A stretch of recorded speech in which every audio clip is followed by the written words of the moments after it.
Hello! I got into the hobby of creative journaling in about October of 2025, and I started my very first pretty reading journal in January of 2026, and that's what this is today. So the beginning of this video will be flipping through the beginning of my reading journal as it is finished so far, and the end will be talking about some of the amazing books I've read so far in 2026. So this is a Tifosi notebook, and the beginning of the journal is for 2026, but I imagine I will have space for 2027 in here as well.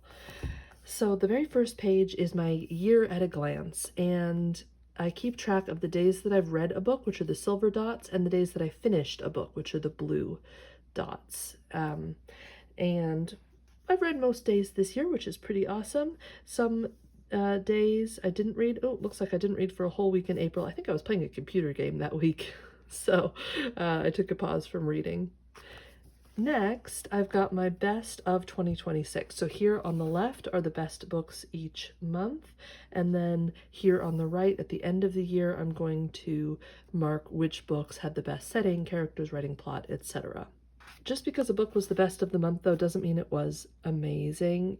I do a 10-star system because way back in the day, I had a reading blog where I rated books up to 10.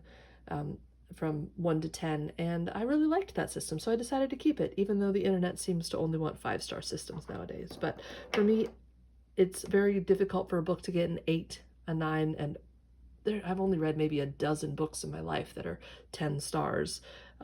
Spoiler alert, League of Dragons is one of them.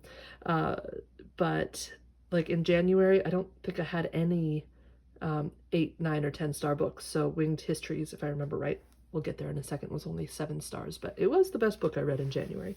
So just because it was the best of the month doesn't mean I loved it, but I enjoyed it. Okay, so then next is my 10-star system.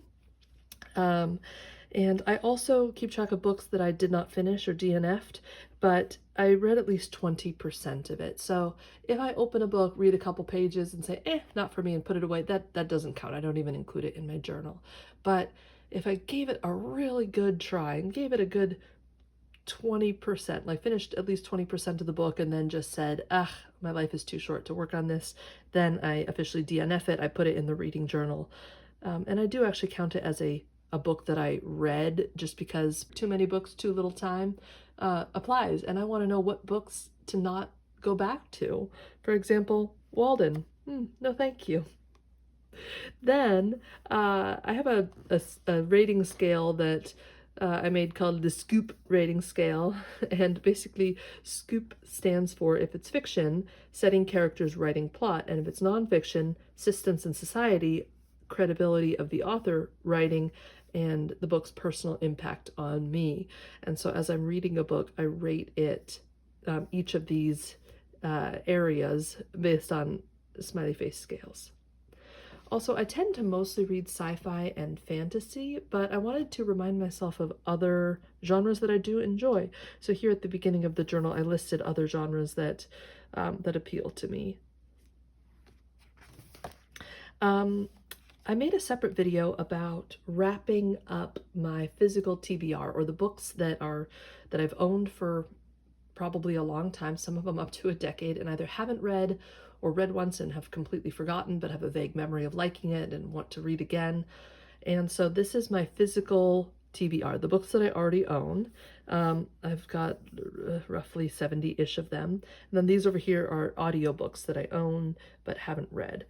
So in winter quarter, I read 6 of them. Some were, looks like maybe 3 were physical and a handful were audiobooks.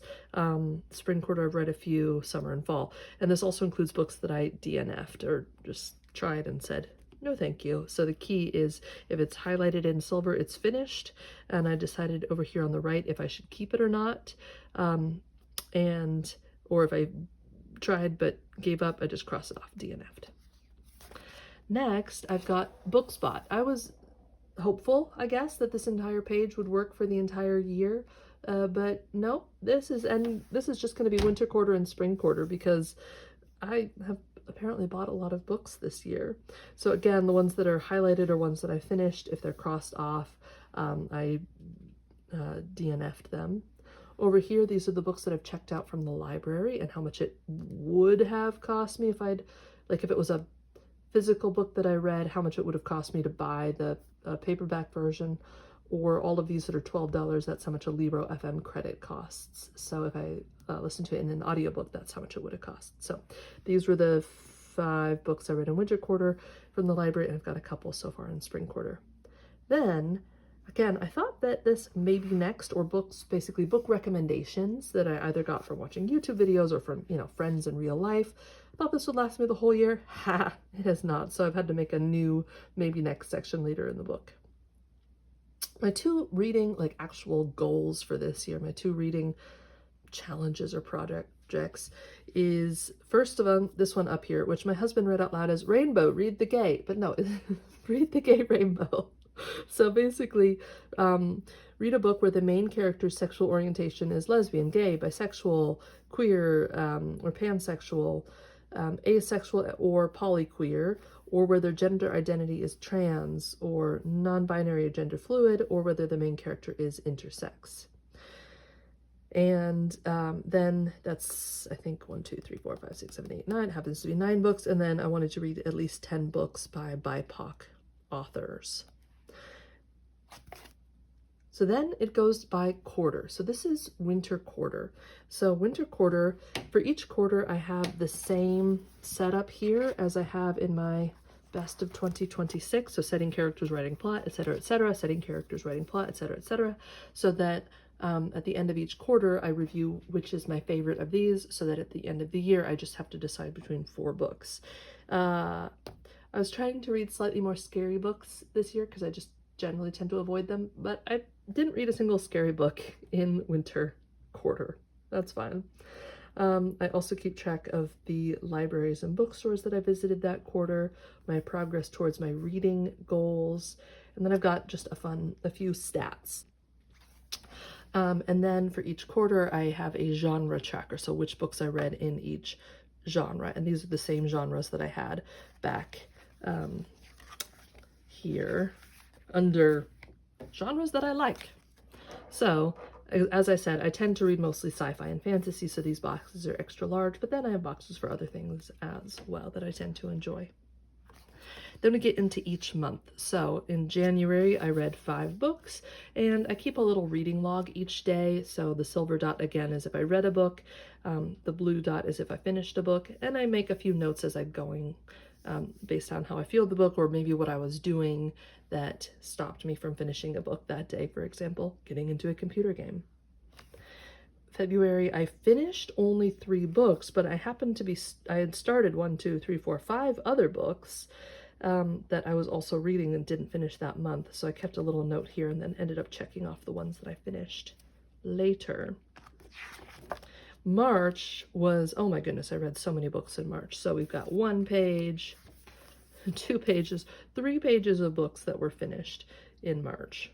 And as you can see, most of my reviews tend to be pretty short. So let's see, here was an 8-star read, which I'll talk a little bit about later, but it was Table for One by Emma Gannon. I have got a few notes about the book.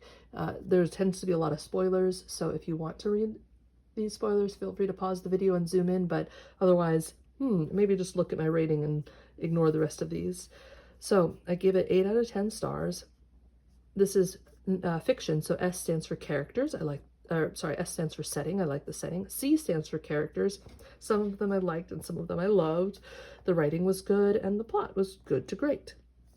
The genre was literary fiction. The format was a paperback book that I owned. It was published in 2025 and I finished it March 17th, 2026. And then I started keeping track of the length because I realized that I wanted to keep track of which was the shortest book I read and which was the longest book I read, so having the length would be helpful. So later I actually made a section for that. But yeah, I only write a very short review to help remind myself of especially books that I want to reread, or this one was the longest review that I wrote because, oh my god, I hated it. I didn't hate it. It was a 6 out of 10. 6 is fine. 6 is sort of more than half good. It was probably gripping and breezy. It was possibly hilariously stupid. This book was kind of in the stupid category. If I read it in an hour, I considered it an hour well spent. My favorite example is I read one James Bond book, On Her Majesty's Secret Service by Ian Fleming. Oh my gosh, what a silly book. Do not need to reread it, but it was definitely an hour well spent. This book was so good until the end, and then I've got a bunch of spoilers about why I hated the end of this book and why it basically dropped the book from a 7, maybe even an 8 down to a 6, because ugh. The plot was good and then ended up so bad. Again, don't read for spoilers.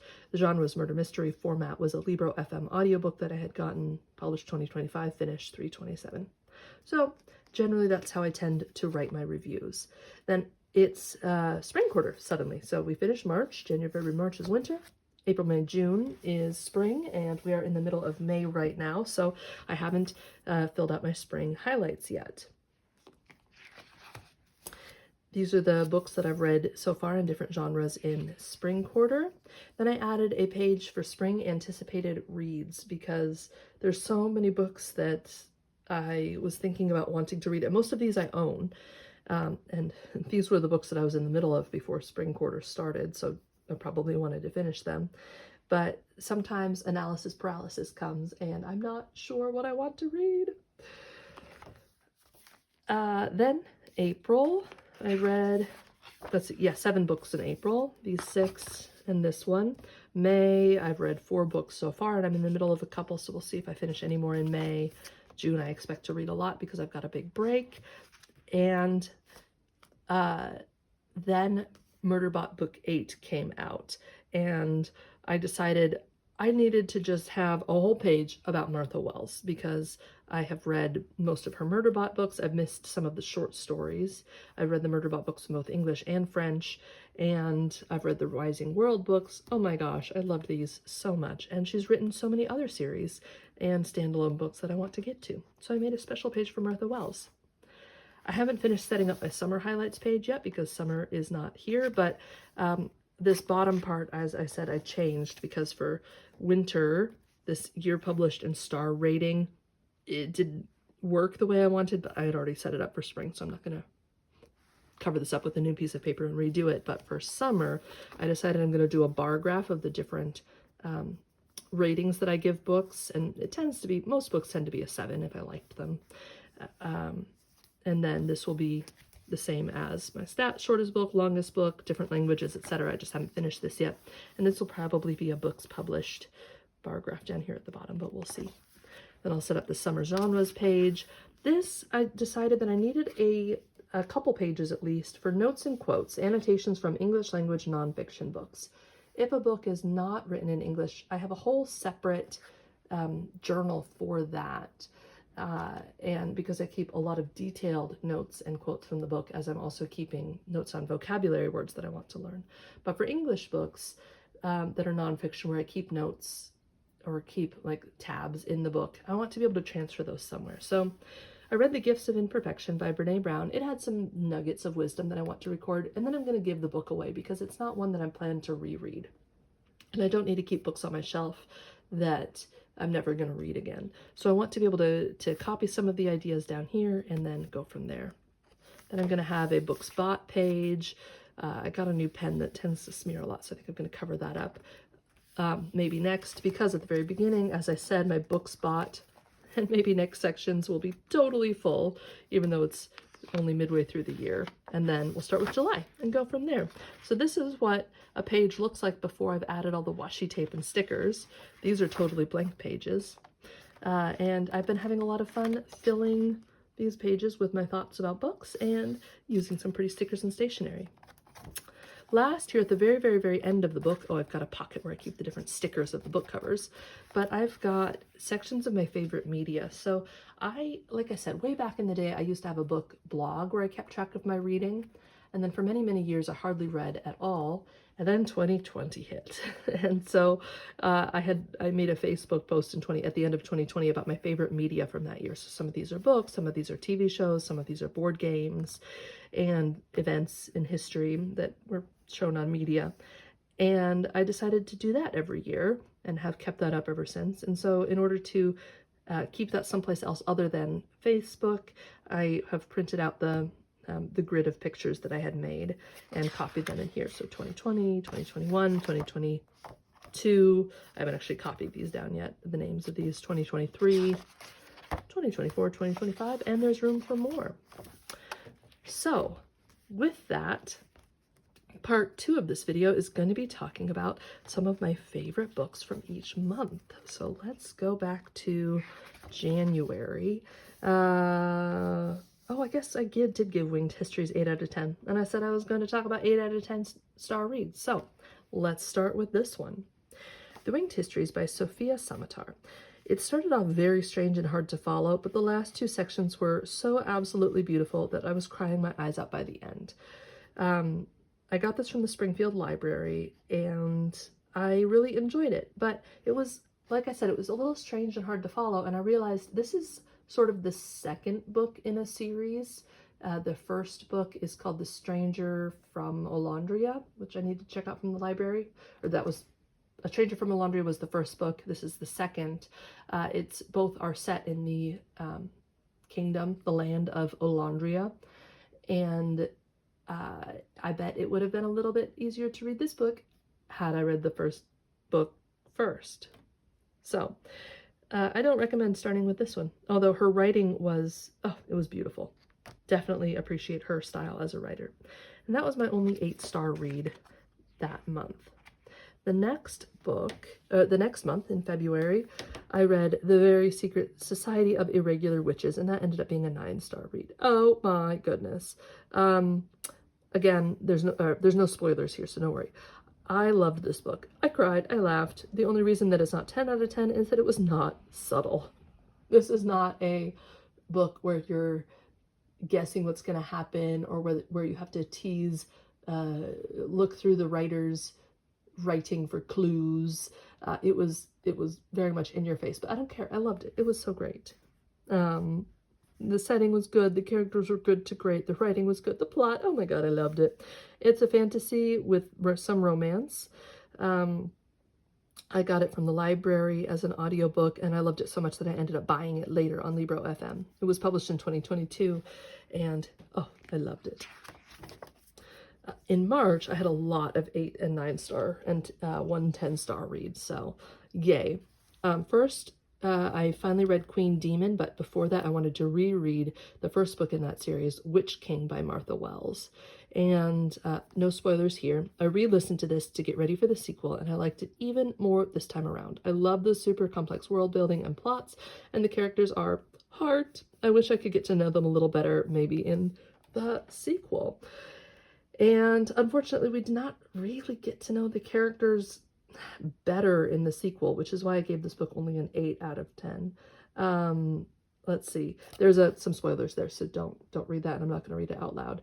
But for those of you who don't know Martha Wells and Witch King and Queen Demon, let me give a little synopsis, spoiler-free. So, Witch King, it starts off with our main character waking up after having been murdered. Turns out he is a demon who is from the Underearth, who can take over or live in human bodies. And the body that he was in was murdered, but he has no recollection of that event, doesn't know where he is, why he's trapped in some sort of coffin thing, and who the people are who are coming after him now. So it's a dual timeline. So you're with our main character, whose name is Kai, Kaisteron. Kai is in the present, trying to figure out what happened to him and what he's going to do next. And then it also jumps back to the past, when Kai first came up from the Underearth, was invited to live among some nomadic people who had a treaty with the Underearth in order to let demons inhabit the bodies of their dearly recently departed friends and family. So Kai first came up, inhabited the body of a recently passed away young woman named Enna. So his name at that point was Kaienna, and we see Kaienna's story unfold in the past as Kai in the present is figuring out what happened, I think 80-ish years later. I forget exactly the timeline. And it's beautiful. It's really complex. It's subtle storytelling. It's really interesting. You never quite know what's going to happen next. All the human emotions. Absolutely loved it. And then Queen Demon picks up right where Witch King ends. Let's see. No other books. Oh, yep. BJ Fogg, Changer sa vie, La méthode des petites habitudes, aka Tiny Habits by BJ Fogg, was another amazing book. So I actually read this last year, 2 years ago in French, and reread it again because in January I finished Atomic Habits by James Clear with a Spanish book club friends of mine. So we read it in Spanish, Hábitos Atómicos, and I liked it. I didn't love it, versus I had already read Tiny Habits, and I had loved Tiny Habits. So immediately after finishing Atomic Habits, I went back and reread Tiny Habits. Now, I first started reading Tiny Habits, or in French, Changer sa vie, and it took me like 16 months to finish it the very first time in French because my French was not that good at the time. And this time I breezed through it, so it made me feel so happy about my French. Let's see. Oh man, I love this book so much, especially the second time around. It's so much more generous and warm than Atomic Habits. Atomic Habits, I got the feeling it's kind of about, or Atomic Habits really focuses on maximizing, optimizing. It really seems to play into a lot of hustle culture. The author is an athlete, and there's a lot of sports, being the best possible person in your field, competition, which I didn't appreciate, versus Tiny Habits is more about improving your life in tiny, tiny, tiny ways, like flossing your teeth. And it's a lot more forgiving and a lot warmer. Now, the author is a little full of himself, like, because he's a scientist and he keeps repeating, like, all the science that I do, which is great. Like, I want a scientist writing, versus James Clear is a good writer, but he's not a scientist. He's basically borrowing ideas from lots of other people. It includes a lot of his ideas, including habit stacking, come directly from BJ Fogg. So it is cool to go back to the source, but the author's style, BJ Fogg's style, is not necessarily my favorite, which is why this is a 9 and not a 10-star read. But I love this book. I had a whole epiphany about myself where I am a star because I can floss my teeth because of this book. Highly, highly, highly recommend it. Let's see. Any other, oh yeah, so many good books. So, Table for One by Emma Gannon was an 8-star read. It was a surprise. I picked this up sort of randomly in a bookshop one day, and no spoilers, I really enjoyed the story and the characters. I couldn't relate a ton to the main character, but enjoyed rooting for her anyway, and I'm definitely going to reread this one. It was just a fun read. So, quick synopsis. Our main character, Willow, is a young woman who, with her partner, had created an incredibly successful online company.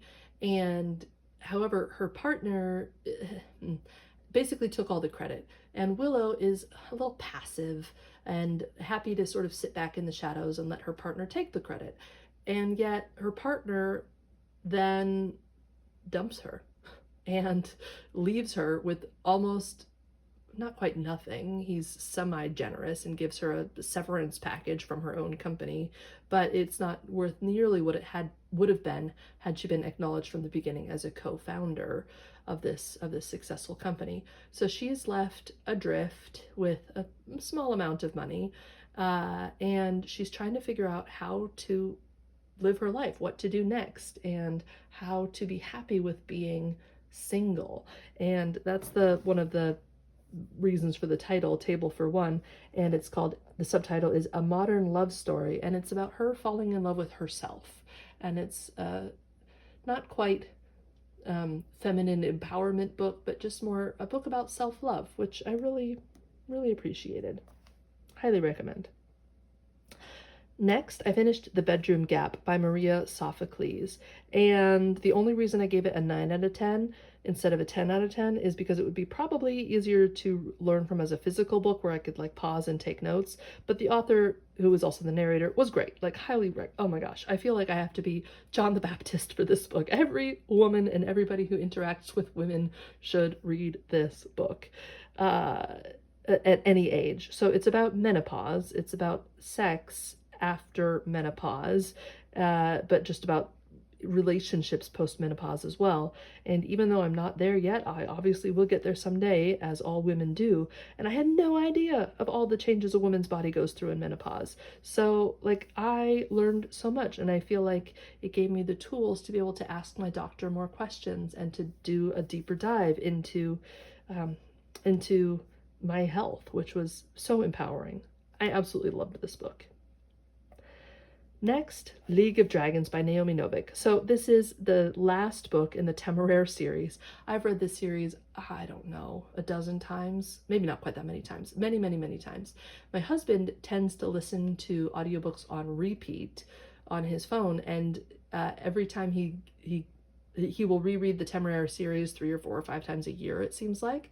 And whenever he gets to this last book, I often say, oh, let's listen to it together because it's my favorite. This one and the book where they're in England, I think it's book 5, 6, I forget the numbers of the books. This is 9, if I remember right, the last one. And so we listened to it together, and oh my gosh, I love it. So let me give a quick synopsis just of the Temeraire series in general and why everybody should read this series. In the first book of the Temeraire series, we meet our main narrator, Captain William Lawrence of the British Navy. These books are set during the Napoleonic Wars, and so we meet Lawrence as he is just finishing up a sea battle with a French ship, and he has won the battle, and he and his crew are taking some of the French cargo back onto the British ship, among which is a large crate, and they open it to find a dragon egg. So yes, this is the Napoleonic Wars, but with dragons. And nobody on this ship knows anything about dragons. They are all in the Navy, and the British military has 3 different branches at this point. It's got the British Army, the British Navy, and the British Aviators. And the Aviators are basically dragon captains and dragon crews. And the Aviators are kind of looked down upon by the other military branches, and they're not really accepted in polite British, high society. And so nobody on this ship really knows anything about dragons, but they do know that it is about to hatch, and they're panicking because they don't have any aviators on board to harness the dragon. They do know that dragons, from their perspective, need to be harnessed because harnessed as soon as they're out of the shell, because then they will accept the leadership and the control of their dragon captain. So Will Lawrence decides that he needs to make the sacrifice to harness this dragon, and it indeed is a sacrifice because he will be giving up his British Navy career. He will be losing the social benefits of his station. His father is a lord in Parliament, and so he's in a noble family, and his family won't disown him for being an aviator, but he won't necessarily be as welcome as he is as a current British naval sea captain. So he decides that he will make the sacrifice, and the egg hatches, and the dragon comes out speaking English, and everybody on the ship is very surprised because they don't know anything about dragons. But it turns out that this is completely normal. Dragons learn language in the shell, so the dragons are completely aware while they're in the shell. They know what's happening. They learn language from whoever's speaking around them, and they come out speaking that language. And it turns out that dragons are completely sentient beings with thoughts and feelings, and they are fully I want to say human beings, but they're not humans, they're dragons. They're fully wonderful, beautiful beings that we get to learn more about as the series progresses.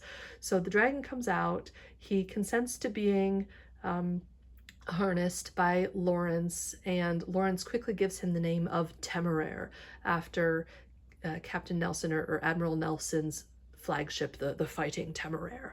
So Temeraire the dragon is a very young dragon, and he is so funny.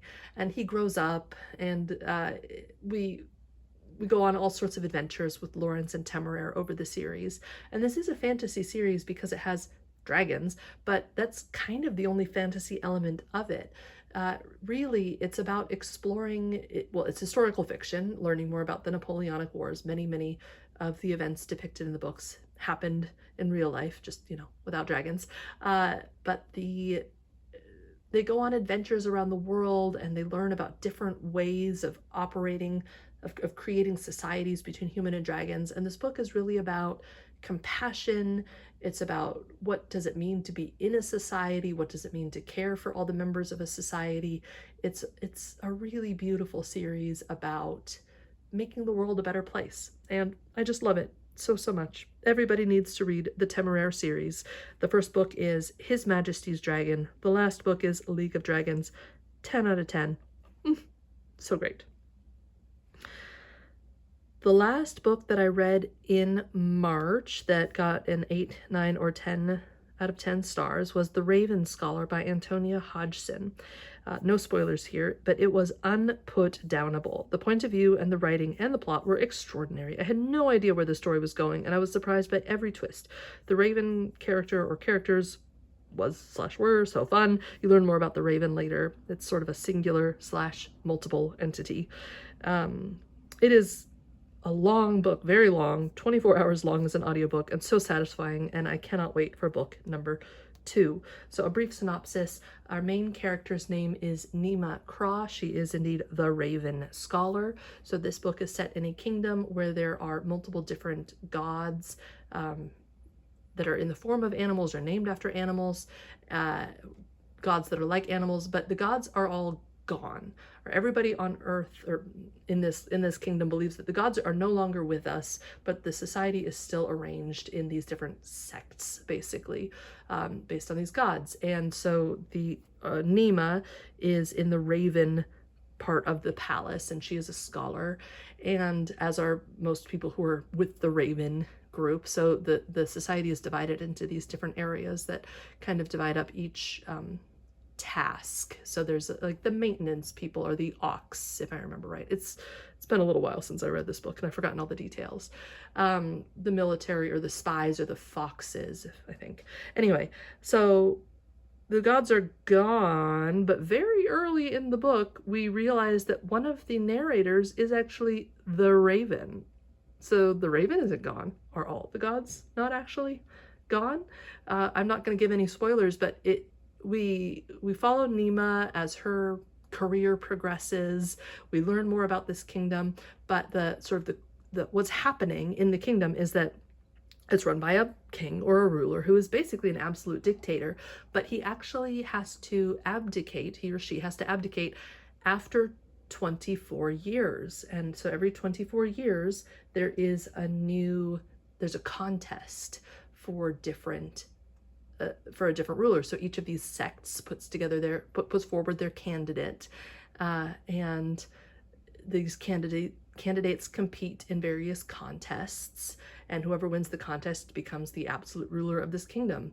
And so we have some pre-contest events happening as we see Nima grow up a little bit, but really most of the book takes place during this contest, and it's exciting. It's drama. I loved it. The audiobook narrator does a phenomenal job of voicing Nima and the other characters, and especially voicing the Raven. Really brings this god character to life. So good. Highly recommend this book. It was published in 2025, so I do not know when book 2 is coming out, but I hope it is not too long of a wait. And that brings us to the end of winter. So back at the beginning of this, I have the winter highlights. So briefly, the best setting of all the books that I read January, February, March was The Witch King by Martha Wells. The best characters were League of Dragons by Naomi Novik. The best writing was In the Winged Histories by Sofia Samatar. The best plot was The Raven Scholar by Antonia Hodgson. The best analysis of systems and society was The Bedroom Gap by Maria Sophocles. The best book with the most personal impact on me was Changer sa vie by BJ Fogg. The best audiobook narrator was Simon Vance, who read League of Dragons by Naomi Novik. He does such a great job of voicing Temeraire and Lawrence and all the other characters. The best cover was The Mimicking of Known Successes by Malka Alder. I didn't actually like reading this book. I didn't enjoy this book at all, but I really liked looking at the cover. It's pretty. It had potential. The funniest book was League of Dragons because Temeraire is so funny. He's such a great character. The saddest book for me was A Resistance of Witches by Morgan Ryan. I can't remember what I gave this book. When did I actually read it? No, I read it in January. I probably would have given it a higher rating, but when I read it, I was just too sad. It's set during World War II. It's about resisting Nazis, and it just hit too close to home. Based on what's happening in the US and the world right now, it was hard to enjoy the book, so I was very sad. As I said earlier, I didn't actually read any scary books in Winter Quarter at all, and The Bedroom Gap was published in 2026, and that was the best book that I read this year, that was published this year. So then, a brief overview of the highlights from winter. I read 3 books with LGB main characters. I read 5 books by BIPOC authors. The shortest book I read was The Mimicking of Known Successes. This one, the longest book I read was The Raven Scholar as an audiobook, but then as a paper book, Saga, the Saga Compendium Volume 1, which is books 1 through 9, issues 1 through 50 something. I forget how many issues of a graphic novel. It's a chunky book. I finished, or DNF, meaning reading 20% of 5 books in January, 3 books in February, 16 books in March, for a grand total of 24. And one of the reasons why I started this reading journal was because I didn't read as much recently, haven't read as much recently, and I wanted to encourage myself to pick up a book. Of all the different things I could spend my spare time doing, why not go back to reading? Because I used to love it. I read 1 book in Spanish, that was Hábitos Atómicos. I read 1 book in French, that was Changer sa vie. I read 6 of my owned TBRs, 3 of which I'm going to keep, and 3 of which I said goodbye to. I bought 20 to 22 books with an asterisk because 1 or 2 of those books were actually gifted to me, but basically they were just, here's the asterisk. I was gifted a free Libro FM credit. I DNF'd that book though. I didn't like it. I returned it, got the credit back, and then got a new book with the credit. So does that count as a gifted book or a bought book? I don't know. From all the books I checked out from the library that quarter, I would have saved $69 I would have spent $69 had I bought those books. This part down here, I'm going to change in future quarters because I did not love how I'd set this up. The newest book I read was The Bedroom Gap, published in 2026. The oldest book was The Intuitionist, published in 2000. I thought I was going to read more classics, but just didn't pick any up. And this chart was too long. It went off the charts. I read too many books in 2020 that were published between 2020 and 2025 to fit. And I actually don't need this kind of comparison between when the book was published and its star rating. Those 2 numbers have nothing to do with each other, so I don't actually need to compare them on the same chart. So that was my winter highlights. These were the books, all the books in the different genres that I read. As I said, I tend to read a lot more sci-fi and fantasy, but I did read a handful of books in other genres as well. So with that, I will end this video. If you want to hear more about the books that I read in April and May and will read in June, and to hear my spring highlights, please come back for the next video. Happy reading!